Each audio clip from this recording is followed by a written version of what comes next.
जत तालुक्यातील अवैध धंदे तातडीने बंद करा, विलासराव जगताप. पोलिसांनी कोम्बिंग ऑपरेशन राबवण्याची मागणी. पोलिसांचा वरदहस्त असल्यामुळे जत तालुक्यात अवैध धंदे फोफावले आहेत असा घणाघाती आरोप माजी आमदार विलासराव जगताप यांनी केला आहे.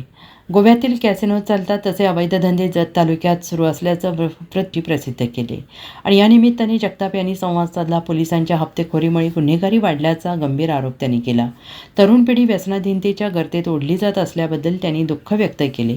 जिल्हा पोलीस प्रमुखांनी तातडीनं हस्तक्षेप करून तालुक्यात कोम्बिंग ऑपरेशन राबवावे, अन्यथा परिस्थिती हाताबाहेर जाईल अशी भीती त्यांनी व्यक्त केली. पोलीस यंत्रणेच्या निष्क्रियतेवर त्यांनी ताशेरे ओढले. तालुक्यात तीनपाणी, जुगार, चक्री, कॅसिनो आणि रमीचे क्लब उघड सुरू आहेत. एवढंच नव्हे तर गावोगावी पानटपऱ्यांवर गांजासह इतर अंमली पदार्थांची विक्री सर्रास सुरू आहे. यामुळे अनेक कुटुंब उद्ध्वस्त होत असताना पोलीस यंत्रणा बघ्याची भूमिका घेते आहे. Bureau report, SBN Marathi, Jat.